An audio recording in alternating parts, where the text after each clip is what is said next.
Assalamualaikum warahmatullahi wabarakatuh. Perkenalkan, nama saya Restu Jidan Kencana. Saya Medita Tri Rezeki. Saya Erlisari Atifa Marwan. Saya Valencia Aurelia Chelsea. Saya Nadia De Vega. Kami dari kelompok 2 ingin mempresentasikan hasil diskusi kami mengenai Candi Borobudur. Sebelum presentasi dimulai, alangkah baiknya kita menonton video mengenai Candi Borobudur terlebih dahulu.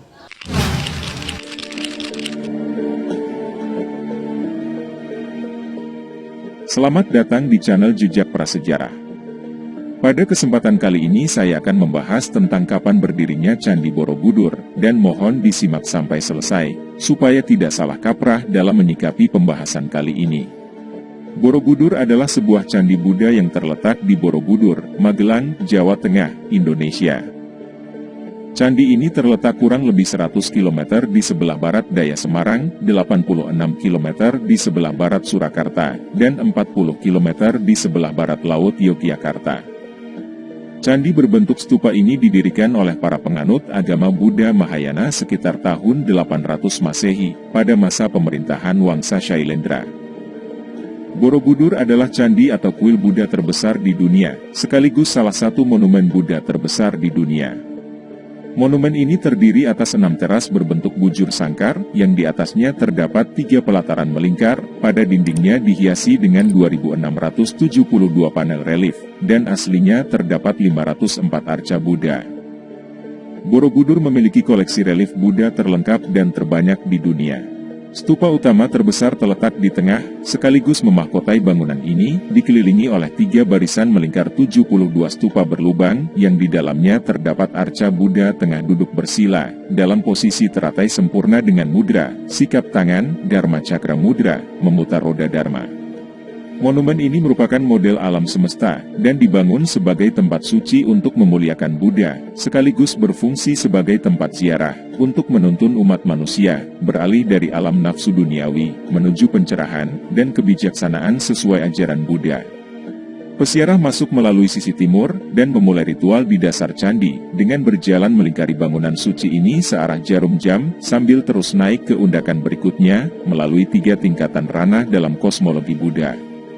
Ketiga tingkatan itu adalah Kamadhatu, yaitu ranah hawa nafsu, Rupadhatu, yaitu ranah berwujud, dan Arupadhatu, yaitu ranah tak berwujud. Menurut bukti-bukti sejarah, Borobudur ditinggalkan pada abad ke-14, seiring melemahnya pengaruh kerajaan Hindu dan Buddha di Jawa, serta mulai masuknya pengaruh Islam. Dunia mulai menyadari keberadaan bangunan ini sejak ditemukan 1814 oleh Sir Thomas Stamford Raffles, yang saat itu menjabat sebagai Gubernur Jenderal Inggris atas Jawa. Sejak saat itu Borobudur telah mengalami serangkaian upaya penyelamatan dan pemugaran perbaikan kembali. Proyek pemugaran terbesar digelar pada kurun waktu 1975 hingga 1982, atas upaya pemerintah Republik Indonesia dan UNESCO, kemudian situs bersejarah ini masuk dalam daftar situs warisan dunia. Borobudur kini masih digunakan sebagai tempat ziarah keagamaan. Tiap tahun umat Buddha yang datang dari seluruh Indonesia dan mancanegara berkumpul di Borobudur untuk memperingati Trisuci Waisak. Dalam dunia pariwisata, Borobudur adalah objek wisata tunggal di Indonesia yang paling banyak dikunjungi wisatawan. Dalam bahasa Indonesia, bangunan keagamaan purbakala disebut candi. Istilah candi juga digunakan secara lebih luas untuk merujuk kepada semua bangunan purbakala yang berasal dari masa Hindu-Buddha di Nusantara, misalnya gerbang, gapura, dan petirtaan, kolam dan pancuran pemandian. Asal mula nama Borobudur tidak jelas, meskipun memang nama asli dari kebanyakan candi di Indonesia tidak diketahui. Nama Borobudur pertama kali ditulis dalam buku Sejarah Pulau Jawa, karya Sir Thomas Stamford Raffles. Raffles menulis mengenai monumen bernama Borobudur, akan tetapi tidak ada dokumen yang lebih tua yang menyebutkan nama yang sama persis. Satu-satunya naskah Jawa kuno yang memberi petunjuk mengenai adanya bangunan suci Buddha yang mungkin merujuk kepada Borobudur adalah Nagara Kretagama yang ditulis oleh Empu Prapanca pada 1365. Banyak teori yang berusaha menjelaskan nama candi ini. Salah satunya menyatakan bahwa nama ini kemungkinan berasal dari kata Sambara Budara, yaitu artinya gunung Budara, di mana di lereng-lerengnya terletak teras-teras, dan selain itu terdapat beberapa etimologi rakyat lainnya. Misalkan kata Borobudur berasal dari ucapan para Buddha yang karena pergeseran bunyi menjadi Borobudur. Penjelasan lainnya yaitu bahwa nama ini berasal dari dua kata bara dan beduhur. Kata bara konon berasal dari kata vihara, sementara ada pula penjelasan lain di mana bara berasal dari bahasa Sanskerta, yang artinya kompleks candi atau biara dan beduhur artinya yaitu tinggi, atau mengingatkan dalam bahasa Bali yang berarti di atas. Jadi Candi Borobudur maksudnya yaitu sebuah biara atau asrama yang berada di tanah tinggi. Sejarawan J.G. de Casparis dalam disertasinya untuk mendapatkan gelar doktor pada 1950 berpendapat bahwa Borobudur adalah tempat pemujaan. Berdasarkan prasasti Karangtengah dan Tritepusan, Casparis memperkirakan pendiri Borobudur adalah Raja Mataram dari Wangsa Shailendra bernama Samaratungga yang melakukan pembangunan sekitar tahun 824 Masehi. Bangunan raksasa itu baru dapat diselesaikan pada masa putrinya, Ratu Pramodawardhani. Pembangunan Borobudur diperkirakan memakan waktu setengah abad. Dalam prasasti Karangtengah, disebutkan mengenai penganugerahan Tanah Sima, tanah bebas pajak, oleh Cri Kahulunan, Pramodawardhani, untuk memelihara Kamulan, yang disebut Bumi Sambara. Istilah Kamulan sendiri berasal dari kata mula yang berarti tempat asal muasal, bangunan suci untuk memuliakan leluhur, kemungkinan leluhur dari Wangsa Sailendra. Casparis memperkirakan bahwa Bumi Sambara Budara, dalam bahasa Sanskerta yang berarti Bukit Himpunan Kebajikan 10 Tingkatan Bodhisatwa, adalah nama asli Borobudur. Menurut legenda Jawa, daerah yang dikenal sebagai dataran kedua adalah tempat yang dianggap suci dalam kepercayaan Jawa dan disanjung sebagai Taman Pulau Jawa karena keindahan alam dan kesuburan tanahnya. Selain Borobudur, terdapat beberapa candi Buddha dan Hindu di kawasan ini. Pada masa penemuan dan pemugaran di awal abad ke-20, ditemukan candi Buddha lainnya yaitu Candi Mendut dan Candi Pawon yang terbujur membentang dalam satu garis lurus. Awalnya diduga hanya suatu kebetulan, akan tetapi berdasarkan dongeng penduduk setempat.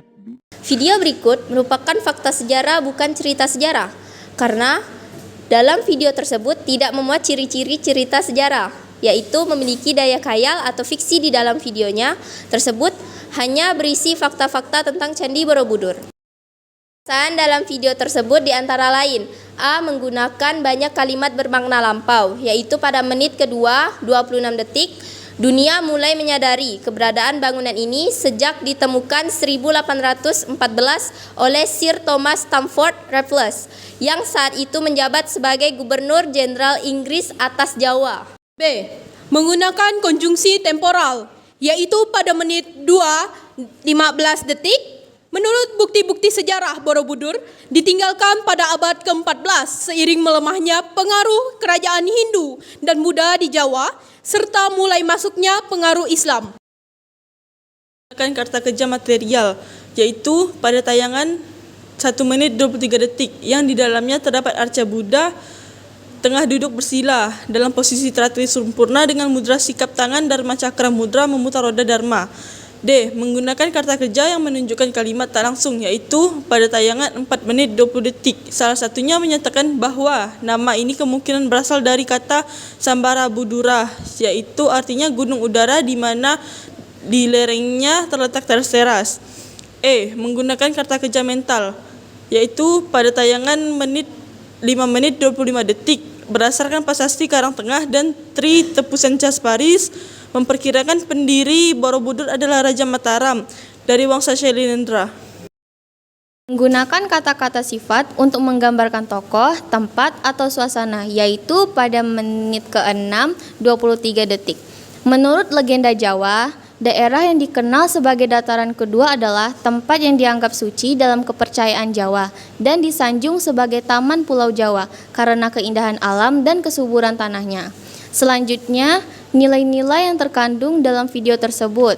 Yang pertama, nilai moral. Relief yang dipahatkan di Candi Borobudur mengandung nilai-nilai moral seperti tolong-menolong dan rela berkorban untuk orang lain.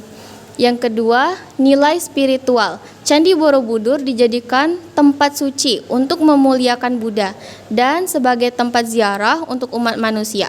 Beralih dari alam nafsu duniawi menuju pencerahan dan kebijaksanaan sesuai dengan ajaran Buddha. Nilai estetis. Candi berbentuk stupa ini didirikan oleh para penganut agama Buddha Mahayana sekitar tahun 800 Masehi pada masa pemerintahan Wangsa Shailendra. Monumen ini terdiri atas 6 teras berbentuk bujur sangkar, yang di atasnya terdapat 3 pelantaran melingkar pada dindingnya, dihiasi dengan 2.672 panel relief, dan aslinya terdapat 504 arca Buddha. Borobudur memiliki koleksi relief Buddha terlengkap dan terbanyak di dunia. Stupa utama terbesar terletak di tengah sekaligus memahkotai bangunan ini, dikelilingi dengan 3 barisan melingkar, 72 stupa berlubang yang di dalamnya terdapat arca Buddha. Tengah duduk bersila dalam posisi teratai sempurna dengan mudra sikap tangan Dharma Cakra Mudra memutar roda Dharma. Monumen ini merupakan model alam semesta yang dibangun sebagai tempat suci untuk memuliakan Buddha sekaligus berfungsi sebagai tempat ziarah untuk menuntun umat manusia beralih dari alam nafsu duniawi menuju pencerahan dan kebijaksanaan sesuai ajaran Buddha. Peziarah tersebut masuk melalui sisi timur. Nilai budaya. Candi Borobudur memiliki nilai budaya yang sangat besar, tidak hanya bagi masyarakat Indonesia, tetapi juga peradaban dunia. Sebagai candi Buddha terbesar di dunia, Borobudur menyimpan warisan budaya yang melibatkan sejarah, seni, dan tradisi spiritual yang mendalam.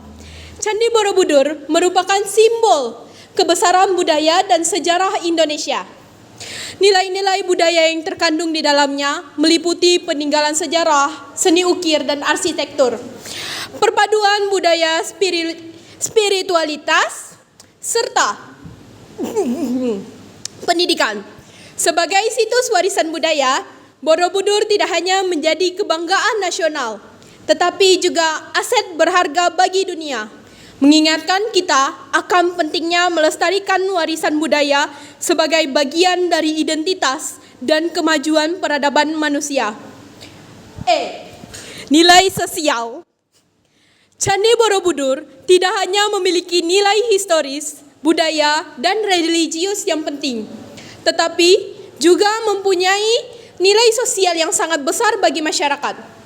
Keberadaannya memberikan dampak positif dalam berbagai aspek kehidupan sosial, baik bagi masyarakat lokal maupun bagi masyarakat dunia. Sekian hasil diskusi kami mengenai Candi Borobudur. Mohon maaf jika banyak kesalahan, kami akhiri. Wassalamualaikum warahmatullahi wabarakatuh.